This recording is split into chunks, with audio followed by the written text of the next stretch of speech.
que caracteriza os transtornos do neurodesenvolvimento? Estão relacionados à disfunção do sistema nervoso central. São descobertos a partir de avaliações neurológicas e neuropsicológicas realizadas por especialistas, que testam a atenção, a linguagem, as habilidades motoras, percepções visuais e auditivas, entre outras funções do córtex cerebral.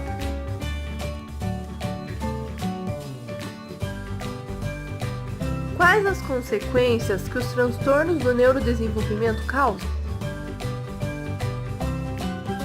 A disfunção do sistema nervoso, somados aos fatores genéticos e ambientais, causam dificuldade no processamento de informações, levando aos problemas específicos de aprendizagem. Os mais comuns são a dislexia, a disgrafia, descalculia e o transtorno de déficit de atenção e hiperatividade.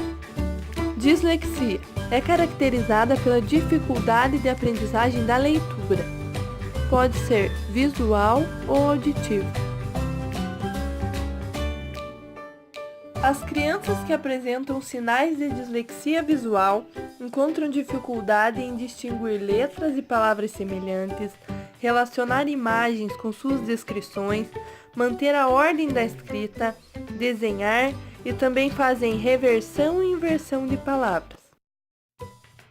O professor deve trabalhar com essa criança a partir de uma abordagem fonética, na qual as letras são apresentadas como unidades visuais curtas, sendo relacionadas ao seu som, levando à associação dos símbolos visuais e auditivos, para a partir daí serem combinadas e formar palavras.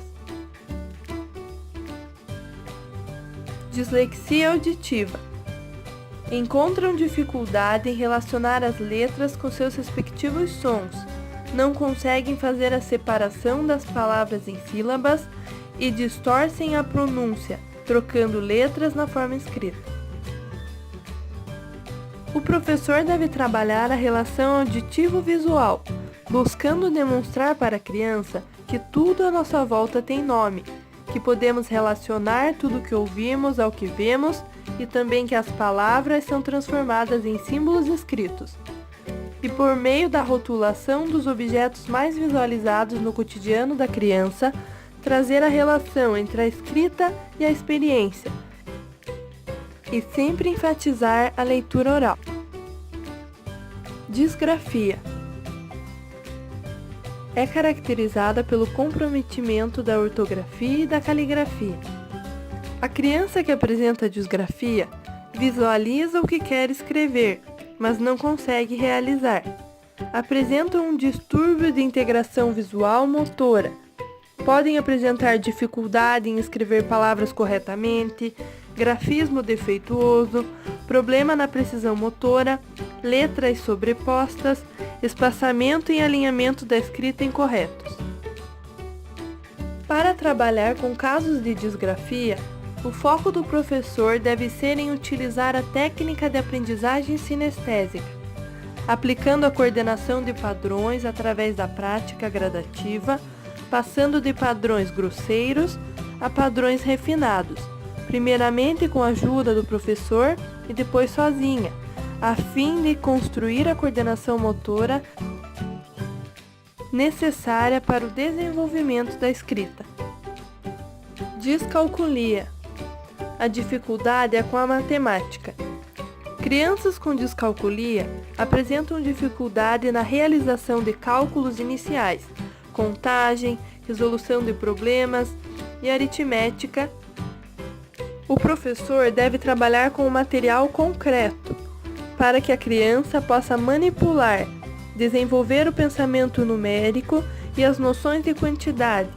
E a partir do momento que ela compreender essas operações, o professor deve dar ênfase à percepção mental dos símbolos. Transtorno de déficit de atenção e hiperatividade. É um transtorno neurobiológico crônico que pode ser com ou sem hiperatividade. Crianças com esse transtorno apresentam comportamentos impulsivos, falta de atenção, ansiedade, mudanças do humor e problemas comportamentais, o que leva a conflitos no cotidiano da sala de aula, dificultando o processo de aprendizagem. Os procedimentos educacionais tomados nesses casos são ações conjuntas entre a família e a escola, a fim de impor regras e limites, reforçar as atitudes positivas, oportunizando que a criança se expresse e se desenvolva. Nós, como professores, somos agentes de transformações.